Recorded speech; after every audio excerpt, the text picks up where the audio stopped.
15, versículo 11.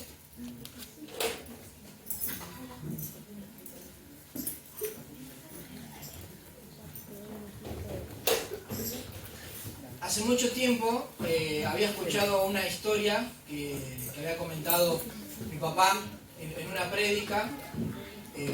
En su tiempo, los que tienen sus años, ¿no? Vieron cuando llegaban esos correos, esas cadenas de correo, cuando uno iba a los ciber o tenía una computadora esa que hacía mucho ruido. Vieron que llegaba cada tanto una cadena de mensajes y siempre una vez a mi papá le gustaba leer y yo las usaba también en las prédicas y me había gustado esta historia y nunca más la quise buscar y no la pude encontrar, hasta que ahora, gracias a una inteligencia que está por ahí, me ayudó a poder ubicarla y resulta que es un dicho que es algo bastante, en algunas culturas, conocido y habla de lo siguiente, ¿sí? Es un dicho que, palabra más, palabra menos, tiene que ver con un refrán de un padre muy rico, ¿sí? Que tenía riquezas y todo lo que podía tener a su disposición y tenía un hijo, ¿sí? Que le gustaba disfrutar de esas riquezas, ¿no?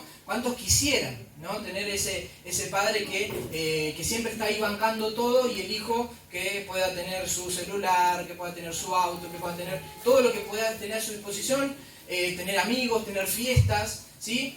Y a pesar de eso, siempre tenía el respaldo del padre. El padre estaba viendo cómo el hijo se estaba comportando, ¿no? El padre estaba viendo cómo venía la cosa y cuando llegó su momento de que ya estaban en sus últimos días de vida, él hace un plan y en su lecho de muerte manda a llamar a su hijo y le dice, bueno, vos ya sabes, no voy a estar más, te voy a dejar toda mi herencia, es mucha plata, es mucho dinero, muchas propiedades, y yo solamente te voy a pedir que vos me jures una sola cosa, ¿sí? Y prestame atención en esto. Yo quiero que vos, pase lo que pase, lo que hagas en tu vida, si en algún momento te llega a ir mal, pero mal de recontra mal, ¿no?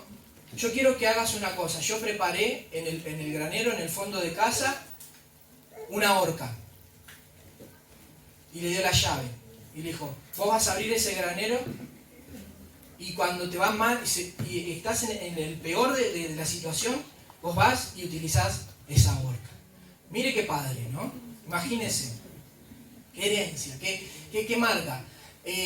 Bueno, el padre pasó a mejor vida, pasaron los años, el joven obviamente utilizó el dinero a más no poder, como pudo, como quiso, ¿sí? Tenía sus fiestas aseguradas, sus amistades, tenía su buen pasar, pero con el tiempo, ¿no?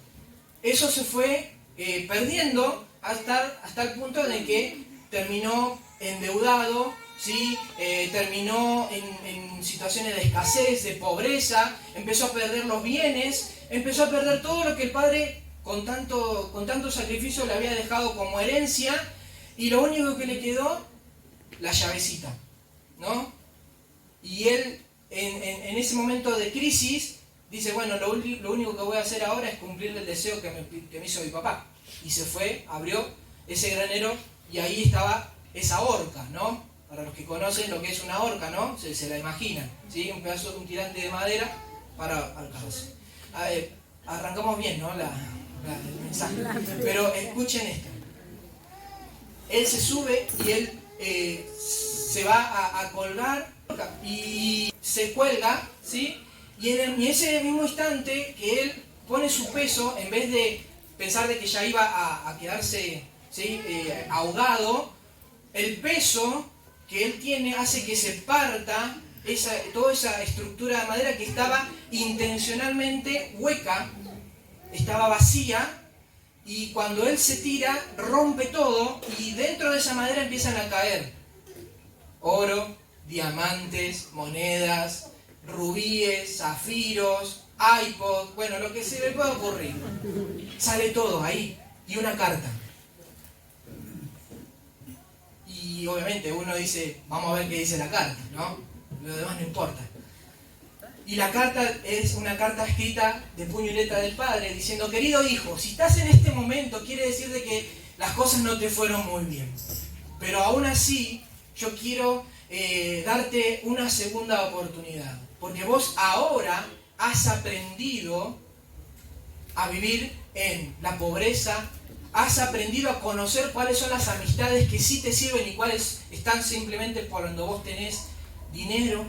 Yo creo que a partir de este momento vos tenés la experiencia semejante para que recibas mi verdadera herencia, que es eso que estaba ahí escondido. Y espero de que sea una segunda oportunidad que sepas aprovechar. Con cariño, tu papá. Y esa historia me quedó muy marcada, era yo de chico cuando la escuché, ¿no? Y es chocante, ¿no? Uno se la puede imaginar. Y eso el que está, ¿no? dentro del Evangelio, en la iglesia, ya lo relaciona con una historia que dice, pastor, esta historia ya la vimos, ¿no? ¿Cuál historia? La del hijo pródigo, muy bien, ¿sí? No es porque ustedes abrieron ya Lucas y dice el título ahí, el hijo pródigo. Usted ya la conocía, ¿no? La historia del hijo pródigo, ¿sí? Es algo similar y es una historia que en realidad no fue real, pero fue algo que Jesús inventó para que entendamos cómo funciona la vida espiritual. Lo voy a leer rápidamente para aquellos que están por primera vez y nunca la han escuchado. Dice en Lucas 15, versículo 11, un hombre tenía 2 hijos. El menor de ellos un día le dijo a su padre, Padre, dame la parte de los bienes que me corresponde, y le repartió los bienes. Y no muchos días después, juntándolo todo, el hijo menor se fue lejos a una provincia apartada y allí desperdició sus bienes viviendo perdidamente. Versículo 14, cuando todo lo hubo malgastado, vino una gran hambre en aquella provincia y comenzó a faltarle. Y fue y se arrimó a uno de los ciudadanos de aquella tierra, el cual le envió a su hacienda para que apacente cerdos. Y deseaba llenar su vientre de la comida que comían los cerdos, pero nadie le daba. Y volviendo en sí dijo, ¿cuántos jornaleros en la casa de mi padre tienen abundancia de pan, y yo aquí perezco de hambre? Me levantaré e iré a mi padre, y le diré, Padre, he pecado contra el cielo y contra ti. Ya no soy digno de ser llamado tu hijo, hazme como a uno de tus jornaleros. Y levantándose vino a su padre, y cuando aún estaba lejos, lo vio su padre, y fue movido a misericordia, y corrió, y se echó sobre su cuello, y lo besó. Y el hijo le dijo, Padre, he pecado contra el cielo y contra ti, y ya no soy digno de ser llamado tu hijo. Pero el padre le dijo a sus siervos, saquen el mejor vestido y vístanlo, y pónganle un anillo en su mano y calzado en sus pies, traigan el becerro gordo y mátenlo, y comamos y hagamos fiesta, porque mi hijo muerto era y ha revivido, se había perdido y es hallado, y comenzaron a regocijarse. Versículo 25, su hijo mayor estaba en el campo, y cuando vino y llegó cerca de la casa, oyó la música y las danzas. Y llamando a uno de los criados le preguntó qué era aquello. Y él le dijo, tu hermano ha venido, y tu padre ha echado a matar el becerro gordo por haberle recibido bueno y salvo. Entonces se enojó y no quería entrar. Salió por tanto su padre y le rogaba que entrara. Mas él respondiendo le dijo al padre, he aquí tantos años te sirvo, y no habiéndote desobedecido jamás, y nunca me has dado ni un cabrito para gozarme con mis amigos. Pero cuando vino tu hijo, que ha consumido tus bienes con rameras, ha hecho matar para él el becerro gordo. Él entonces le dijo, hijo, tú siempre estás conmigo, y todas mis cosas son tuyas. Mas era necesario hacer fiesta y regocijarnos, porque tu hermano era muerto y ha revivido, se había perdido y ahora es hallado. Amén a la palabra. ¿Sí? la parábola del hijo pródigo, para muchos que lo conocen. Y muchos utilizan el término pródigo para decirle a aquella persona que se fue y que volvió. Pero está mal utilizada esa palabra, porque en realidad pródigo no significa aquel que hace las cosas mal, ¿sí? Aquel que se aleja y que de repente un día toca la puerta y dice hola y vuelve. Pródigo no es aquel que se aleja y después vuelve cuando las papas le queman. Pródigo, la palabra pródigo significa mal gastador, ¿sí? Alguien que mal utiliza o mal valora algo, que no lo cuida. Alguien que incluso confiándose porque tiene mucho, ¿no? Porque incluso nosotros en nuestra tarea de padres, ¿no? Tenemos ese desafío de enseñarle a nuestros hijos, ¿no? De que todo lo que tenemos a disposición, que quizás es algo común, ¿no? Abrir una canilla y que salga agua, ¿no? Apretar un botón y que haya luz, pareciera que fuera algo ilimitado, ¿no? Como que siempre todo el mundo, en toda la vida lo tuvieron, y entender el valor de las cosas. Pero más allá de eso, acá la historia se centra en una vida de una persona que estaba malgastando su propia herencia, su propia identidad. Una persona que no sabía en la condición en la que vivía y se enfocó más en lo material, se enfocó más en el brillo de este mundo y quiso salir y probar suerte. Ahora bien, yo hoy meditaba una preocupación, ¿no? Y es que necesitamos aprender a hacer iglesia. Y vaya si es un buen título para esta palabra, ¿no? Para este discurso. Necesitamos aprender a hacer iglesia. ¿Por qué? Porque muchas veces nosotros hemos recurrido constantemente, hemos acudido no solamente a este lugar, sino a muchos otros recintos, hemos dedicado años de nuestra vida y quizás nunca nos hemos parado a pensar o a meditar ¿por qué lo hacemos? ¿No? Seguramente algunos que son adolescentes, que son jóvenes, algunos que ya ahora peinan canas, habrán tenido su momento de rebeldía de decir, ¿y por qué tenemos que ir? Si hace frío, si hay que tomar 2 colectivos, si papá, y por qué, y para qué. Yo creo que hoy con el clima que estaba, ¿no? Yo creo que todos nos habremos hecho esta pregunta, ¿no? Incluso quien les habla. ¿Para qué? ¿Para qué nos reunimos? ¿No? Porque muchas veces decimos vamos a la iglesia, ¿no? De decir, bueno, hoy tenemos que estar en la iglesia. O también a gente que quizás no congrega y nunca fue a la iglesia o no va a la iglesia, es como que dice, bueno, espera o tiene unas expectativas demasiado altas que ni siquiera nosotros las tenemos. O sea, la gente dice, este va a la iglesia, ahora va a venir y va a ser mejor. Y a veces no pasa eso. A veces el venir a la iglesia, le decimos venir a la iglesia, nosotros estamos acostumbrados a que nosotros decimos que nosotros somos iglesia. Este es un templo, este es un salón, ¿no? Lo importante somos nosotros cuando nos reunimos. Y nosotros somos iglesia 24 horas, los 7 días de la semana. ¿Amén? Eso es importante aclararlo. Iglesia implica saber que hay una relación por sobre la religión. Nosotros acá en la Iglesia Auténtica le damos ese énfasis, ¿sí? Quizás para muchos el hablar de religión es un término positivo.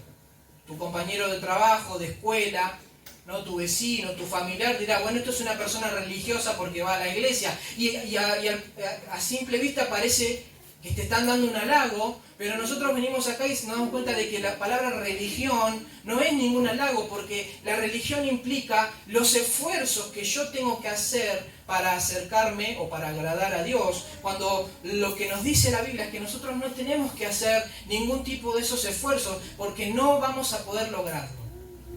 Cientos y miles de millones de personas han intentado acercarse a Dios con sus propios medios y no lo han logrado.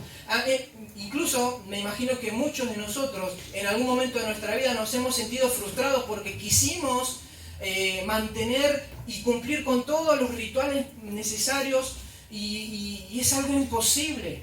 Eso es religión. La religión existe para eso, para que nos demos cuenta de que esto, por nuestros propios medios, es imposible. Pero nosotros no nos enfocamos en la religión, sino que nosotros le damos énfasis a la relación. Cuando nosotros vamos a un ámbito de relación, vemos de que las cosas no son tan forzadas. ¿Amén? O por lo menos no debería serlo. Si vos tenés un hijo, tenés una hija, ¿no? No te entregan en el hospital un manual para decirte, bueno, ahora vos tenés que darle de comer, abrigarlo, ¿sí? Y todos los puntos y todos los requisitos. Vos cuando te casás, cuando decidís compartir la vida con una persona, nadie te da un curso, ¿no? Rápido para decir, bueno, ten en cuenta de que algún día ya vas a tener que bancarte el olor a aliento, ¿no? Porque bueno, ya no la ves a la persona que está todo el día cepillándose los dientes y sabes que va a haber un día de que quizás no va a tener todas las ganas de verte o te va a responder mal y es una vida constante, nadie te lo dice.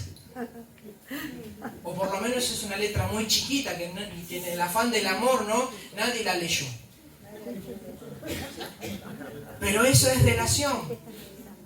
La relación no tiene situaciones forzadas, o por lo menos no debería hacerlo. Entonces, cuando nosotros venimos a entender por qué somos iglesia, tenemos que entender que la iglesia está basada en la relación. ¿Entre quién? Entre su iglesia y Jesucristo. Y cuando nosotros entendemos eso, nos vamos a aligerar y sacar muchas mochilas. Porque muchas veces queremos hacer cosas y decir que, bueno, con que yo hago esto en la iglesia, ya vale, ¿no? Yo traigo a mis hijos y listo, ya no me pidan más nada, ¿no? Yo vengo y limpio la silla y ya está, pastor, no me pida más nada. Yo vengo solamente los días sábados, no te falta un sábado, pero no me pidas que venga otro día porque ya no voy a poder. Y a veces nosotros limitamos eso en la medida que nosotros lo que podemos hacer. Pero la Biblia dice en San Juan capítulo 15, versículo 5, el mismo Jesús dice, yo soy la vid, ustedes son las ramas. El que permanece en mí y yo en él, este lleva mucho fruto, porque separados de mí, nada pueden hacer. Muchas veces estamos dentro de un recinto llamado iglesia, y estamos separados de Cristo. Y lo peor aún, separados de Cristo, queremos hacer cosas, queremos ayudar a una persona necesitada, queremos hacer cosas con buena intención, que no está mal, pero no termina siendo suficiente. ¿Por qué? Porque a Jesús lo que más le interesa no es lo que vos podés hacer por Él, sino tu relación que tengas con Él. ¿Amén? O sea, la iglesia no se tiene que basar en juntar la mayor cantidad de personas para que haya una mayor cantidad de manos para hacer muchas más cosas, sino que lo que Dios está buscando son corazones que le adoren, que le sirvan, que le amen, que le busquen, como son, sin reservas. Entonces, aprender a ser iglesia implica enfocarnos en profundizar esa relación, ¿sí? Ya sea la historia que hablamos al principio o la historia que nos basamos en la Biblia, ¿sí? Es importante que meditemos de que parece que la historia que nos habla de que hay un personaje villanesco que es el pródigo, pero en realidad si nosotros nos miramos desde otra perspectiva, y sobre todas las cosas, si lo miramos desde la perspectiva de lo que nosotros vivimos, quizás no lo entendemos desde ese punto de vista de ser algo villano, sino que quizás hasta nosotros mismos nos podemos encontrar en esa misma condición. Entonces el hijo menor parece que es villano porque desperdicia su herencia monetaria, pero miren esto, lo importante es que él aprendió algo. Él aprendió a disfrutar quién era. Porque él hasta el cierto punto donde él había malgastado y hecho todo lo posible para gastar y para malgastar lo que tenía, es ahí donde él después tomó una buena decisión. ¿Y cuál fue esa buena decisión? A ver si alguno me puede ayudar. Volvió. Él se arrepintió, muy bien. Él tenía un estilo de vida, él tenía una filosofía de vida. Él dijo, yo con esto me alcanza, con esto está bien para mí, esta es mi temporada, yo voy a vivir de esta manera, pero se le empezaron a complicar las cosas y él lo que hizo fue volver. Y esto es una esperanza que nos tiene que quedar para todos. La misma esperanza, quizás no tenemos a un padre que ahora nos deje una herencia y nos diga, muchacho, acá está la llave. Pero sí entender lo siguiente, aún en la peor condición en la que vos te encuentres, Dios lo único que va a hacer es salir a tu encuentro. Por eso se cantó esta canción. Él va a venir a rescatarte. Pero Él también va a estar esperando de que vos tomes una decisión. Porque la cosa empezó a cambiar no cuando el hijo gastó todo. La cosa empezó a cambiar cuando ese menor dijo, yo voy a volver. Ahora bien, él estaba enfocado no en una relación. Porque él no dice, bueno, yo soy hijo de mi papi y ahora me gasté toda la plata y ya voy a volver con mi papi y mi papi me va a hacer otro cheque y me va a dar otro auto y voy a volver a disfrutar todo. No, él ya se tenía, como se le dice, la cola de paja, ¿no? Él decía, ¿vuelvo o no vuelvo? ¿No? Me va a estar esperando con el rebenque, ¿no? Con la cadena, con el cable de teléfono, no sé, la imagen que se le venga a usted de cuando no sé si alguno se escapó de casa y sabía que había que volver, no queda otro, ¿no? Y para volver había que pasar por un arrepentimiento, ¿no? Y es lo que se imaginaba este joven, era decir, bueno, ya me la mandé, incluso yo creo que hasta, bueno, yo tenía mi herencia, ahora yo no voy a tener herencia, voy a tener que ganarme la voluntad de vivir. Entonces, por lo menos voy a ir a chambear. Por lo menos voy a ir a que me dé un sueldo, ¿no? Capaz que no me va a recibir adentro de la casa, capaz que me va a hacer andar, que vaya a vivir al granero, ¿no? Muchas veces nos hacemos esa imagen, ¿no?, en nuestra cabeza. ¿Por qué? Porque no entendemos la relación, ¿no? Muchas veces le fallamos a papá, muchas veces le fallamos a mamá. Muchas veces le fallamos a la persona que amamos y pensamos decir, no, yo creo que no me va a perdonar. O me va a perdonar, pero va a ser hasta ahí. Siempre va a quedar algo, va a haber una marca, va a haber una mancha, o va a haber algo que no se va a volver a la situación que era antes. Eso déjeselo a la otra persona. La otra persona va a decidirlo. No, a usted no le compete. Y lo bueno de esta historia es que él, cuando regresa, el padre no estaba viendo si él gastó o no gastó. El padre no estaba pensando si la pasó bien, con cuántas mujeres fue y se enfiestó, cuántos autos pinchó, si chocó a alguien, si se emborrachó. Él no estaba pensando nada, él estaba pensando y decir, hoy es un día importante. ¿Por qué? Porque hoy volvió mi hijo. O sea, no sabemos la situación por la que el hijo, viviendo tan cómodo en una casa, haya dicho, me quiero ir. No creo que la relación haya sido buena. No vamos a podernos a juzgar acá quién era el bueno, quién era el malo. Las situaciones se dieron así. El joven se quería ir. Y el padre no le impidió que se vaya. Pero de la misma manera que no hizo ningún reparo en que se vaya, él estaba dispuesto a recibirlo de la manera en la que pueda volver.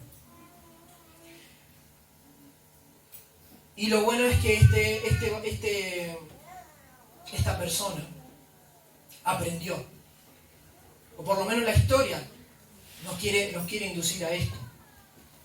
Está bueno salir a despilfarrarse todo y, no sé, en lo pasajero está bueno, porque disfrutás. El tema es cuando te viene la factura. Ahí está bueno y no está bueno. Que seguramente se habrá quedado con una situación económica más frágil, él y toda la otra familia, sí, pero aprendieron algo. O sea, a partir de ahora, ese joven no aprendió que tenía un patrón. O sea, él fue a buscar un patrón, pero se encontró con un padre. Un padre que ama sin condición. Un padre que no está mirando números, no está mirando ganancias, no está mirando obras o hechos. Un padre lo único que hace es amar, porque Esa es la relación que se había dado. Entonces, quizás muchos lo van a entender recién cuando tengan sus hijos. De que hay cosas que están fuera de la lógica, fuera de las matemáticas, fuera de todo lo que se pueda pensar o imaginar. Uno por los hijos hace lo que sea y es capaz de aceptar y de tolerar y de bancar y de perdonar lo que sea. ¿Por qué? Porque es su hijo. No por si tiene los ojos claros, no por si tiene muy buena matemática o lo que sea. Es hijo y uno lo ama. Amén. Esa es la buena noticia que hoy tengo para ustedes. Que es necesario aprender. Pero también tenemos otro personaje, que es el hermano mayor, porque la parábola dice, habían dos, ¿sí? Y este hermano mayor, no sabemos si era, tampoco sabemos si era bueno o malo. Lo único que sabemos es que tuvo una reacción no muy grata. O por lo menos tuvo una reacción como la que muchos de nosotros tendríamos, ¿no? Vino este.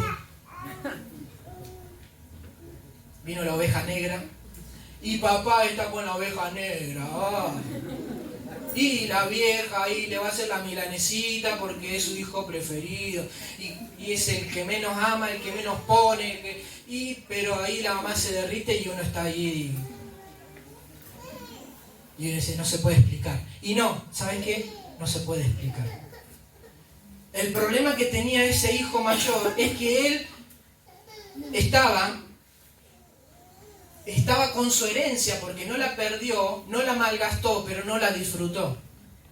Y lo peor es que al no disfrutar la herencia tampoco aprendió a disfrutar su relación con su padre.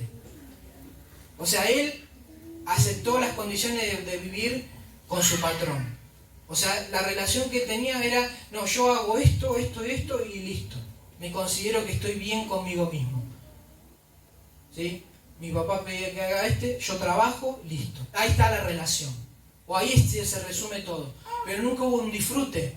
Y al fin y al cabo se termina dando todo vueltas, sin entender nosotros por qué, pero al fin y al cabo el que termina quedando en una peor condición es el hermano mayor. Ese que no se fue de parranda, ese que no generó un revuelo, ese que le hizo romper el corazón a un padre, porque cuando un hijo se te va, se rompe el corazón del padre y vuelve así como si nada. Ese que uno dice es el personaje malvado de la película, termina siendo el protagonista. Y el que está viendo toda esa injusticia y se ofende y se enoja, termina quedando en una mala posición. ¿Por qué? Porque no aprendió. Porque hay que aprender ¿qué? La relación con el Padre. Necesitamos aprender a ser iglesia. No necesitamos reunirnos. No necesitamos un conjunto de personas que vengan y que ocupen una silla y que estén dispuestos a que, bueno, que hay que pintar, hay que hacer esto. No necesitamos. Nosotros y mucho menos Dios. Dios no necesita que hagas nada. Dios necesita tu corazón. Por eso, estando dentro de la casa como ese hermano mayor, quizás nunca diciendo yo me quise salir, quizás diciendo yo nunca quise hacer algo indebido, pero lleno de religiosidad, lleno de trabas, lleno de ese no sé qué que no podemos disfrutar de la herencia o en el otro lugar, estando apartado, alejado, pero con la decisión de querer volver. Acá la respuesta es esta: Dios te ama, Dios te está esperando y Dios quiere tener una relación con vos. Amén. Amén. Necesitamos aprender la posición que tenemos como iglesia y la autoridad delegada por Dios. Necesitamos entender, ¿sí? Así que yo les voy a pedir que puedan poder cerrar sus ojos, ponerse de pie, y cerrar sus ojos, ¿sí? Y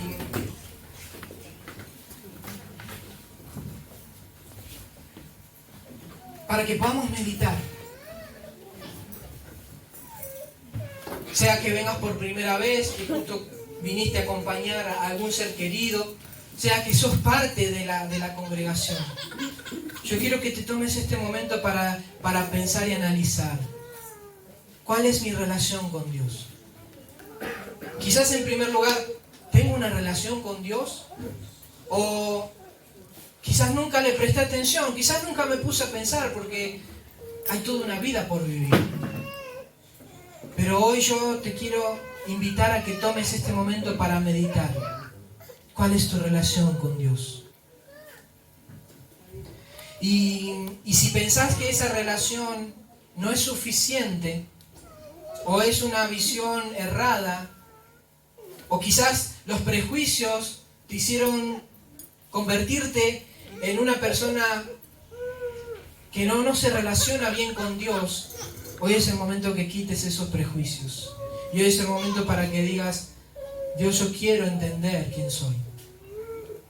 La palabra dice de que a los que creyeron en Él fueron considerados y llamados hijos de Dios. Se les dio ese beneficio. Lo único que necesitas para tener una relación con Dios hoy es creer en Él. Es decirle, Señor Jesús, yo creo en ti. Yo creo que tú has muerto y has pagado por mis pecados. Yo sé que por mis propios medios quise hacer todo lo posible para poder agradarte. O aún así quizás llevé mi vida para agradarme a mí mismo. Pero aún así, yo hoy entiendo de que haga lo que haga, nada me puede separar de ti. Yo quiero tener fe en ti. Yo quiero poner mi esperanza en ti. En saber de que tú, que eres mi creador, que eres mi Padre, que me has dado una posición y una herencia. Quiero ser parte de esta iglesia tuya, la cual no solamente se reúne para hacer actividades, no se reúne para tratar de satisfacer algún deseo del alma o para acallar un poco la culpa. No venimos y no queremos ser esa iglesia. Perdónanos si hemos pensado en comportarnos de esa manera. Lo único que queremos es tener una relación contigo y profundizar esa relación contigo. Y todo lo que tengamos que dedicar a partir de ahora va a ser crecer en esa relación contigo. Te pedimos, oh Dios, que nos ayudes, como a los efesios, a entender verdaderamente nuestra posición. Te pedimos, oh Dios, que tú nos abras el entendimiento, que tú ministres a nuestra alma, a nuestro espíritu en esta noche y que podamos entender cuál es nuestra posición como iglesia, como hijos de Dios. Y que de esa misma manera que nosotros entendemos y tenemos esa identidad afirmada, nosotros podamos conducirnos de una manera correcta. Como iglesia nos vamos a comprometer, escuche esto ahora, con los ojos abiertos, ¿sí? Con la iglesia vamos a comprometernos a estudiar el libro y la carta a los Efesios. ¿Amén? ¿Qué es lo que va a hacer primero en el día, en la semana? Abrir su Biblia y leer Efesios. ¿Sí? Se tienen que reunir en casa, en la familia, a hacer algún devocional. ¿Qué vamos a leer? Efesios. ¿Sí? Si tienen que buscar un videíto en YouTube para que le expliquen algo, ¿qué van a buscar? Un libro de Efesios. ¿Sí? Efesios, Efesios, Efesios. ¿Sí? Quizás uno dice, pero yo quiero leer los Salmos. Ahora vamos a leer primero Efesios. Después vas a leer el Salmo. Pero que los Efesios, ¿por qué? ¿Por qué esta recomendación? Porque necesitamos en Efesios darnos cuenta nuestra posición como iglesia.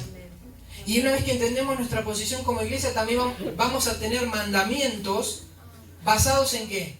En nuestra posición como iglesia. Que la carta de los Efesios sea tan conocida en nosotros como el Salmo 23, ¿no? Todo el mundo sabe el Salmo 23. Entonces, la cuestión ahora es cómo nosotros podamos aprender y descubrir lo que dice Efesios para nosotros y que lo podamos llevar a la práctica. Si nosotros podemos lograr eso de acá a fin de año, como iglesia, vamos a estallar. ¿Amén? Va a ser lo necesario, va a ser lo requerido. ¿Sí? No vamos a pasar a otra cosa. ¿Sí? Los que vamos a predicar, ¿sí? Hay Beatriz, los que estamos para predicar, vamos a hablar de Efesios. Así los vamos a cansar ¿con qué? Con Efesios. ¿Que van a abrir la Biblia para leer qué? Efesios. Solamente los que están en la célula, mujeres, y varones van a hablar de sanidad. Pero todo lo demás que vamos a hacer, Efesios. ¿Sí? Hasta que lo tengamos de memoria. Hasta que lo podamos respirar. Hasta que lo podamos vivir. Poner en práctica. Amén. Damos un aplauso a su palabra y a la enseñanza de esta noche.